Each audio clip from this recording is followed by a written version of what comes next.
everybody, what's going on? The Plow Zone is here, and we love to get interviews and talk to the up and comers of music. But before we get to that, I got to interview Scott Reese right here. Hey, Mr. Plowman, how you doing, my friend? Pretty good, man. Pretty good, buddy. So who we got on today, Reese? We have a band from Canada, Toronto, Canada, A Short Walk to Pluto.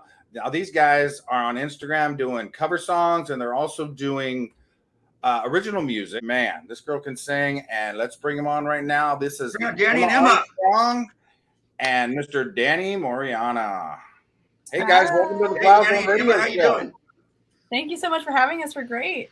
All right. So what brought you two together? Yeah. So our guitarist, our drummer, and I, we all met in high school here in Toronto. And we started jamming together really as a couple, 14, 15-year-olds.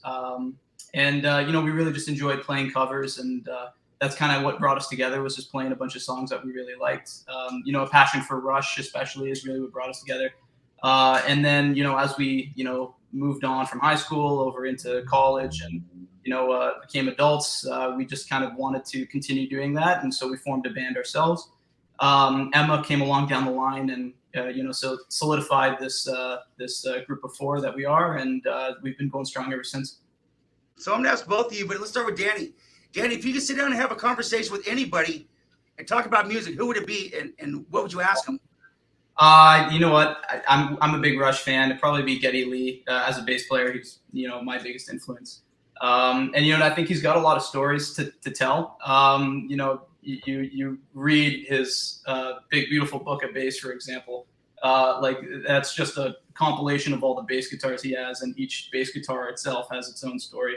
I think they did a recent interview with Strombo or somebody like that. But a lot of interesting stories come out of that camp. And I think Geddy Lee would be the kind of guy who has a lot of wisdom out of the industry to sort of leave on a young band like us, and just being an influence, being as much of an influence as he was on us. I think he would be a great mentor, a great guy to talk to about that stuff.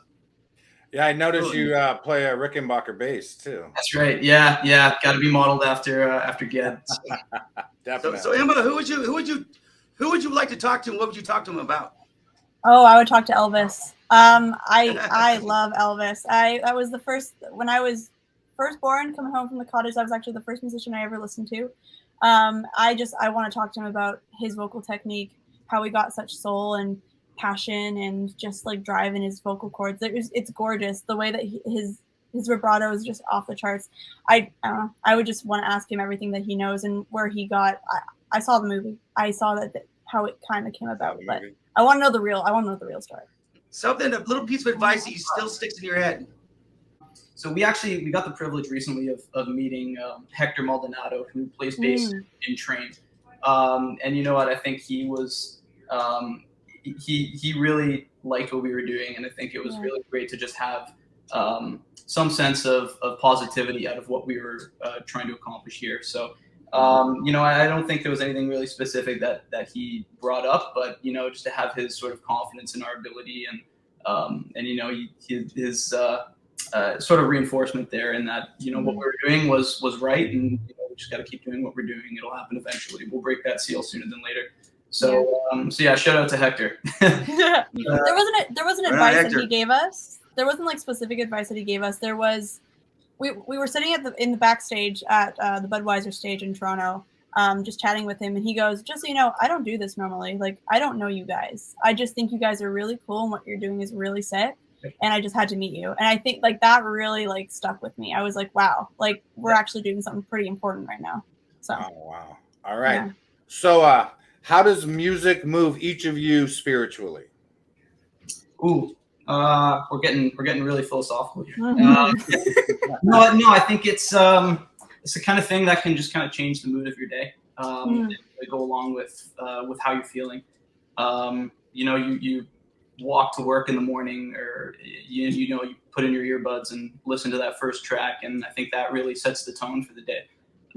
So I guess spiritually, music is really just kind of what runs your mood, what runs the air of your day, if you will. I agree.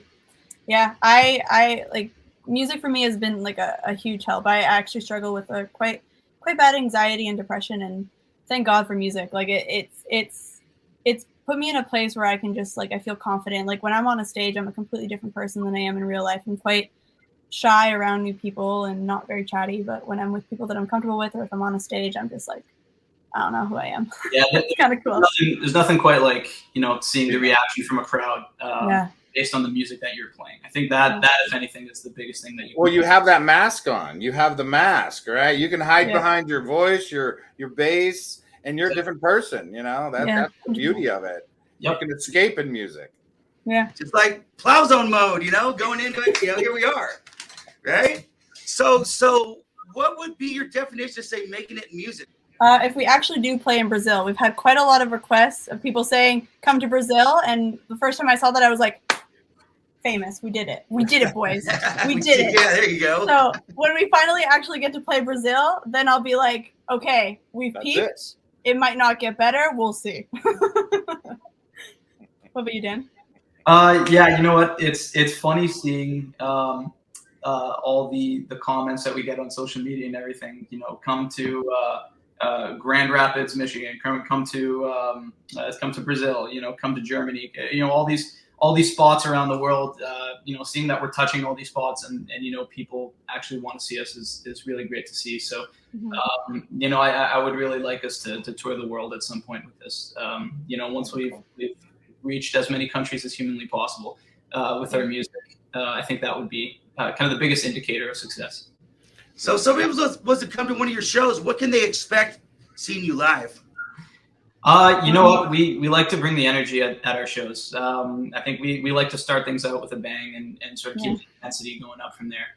I think a lot of our music, our original music anyway, sets that sort of hard rock, really driven tone. And, you know, I would hope that anybody who comes to our shows gets ready to dance, gets ready to enjoy themselves and really, you know, just kind of expel all that energy that they may have cooped up in them, because we try to put on some energetic shows. Been in the studio recording new music or what? Yeah. So we just released a new song, You're Not the Only One. What's it about? So here we go. So, do you want me to tell them?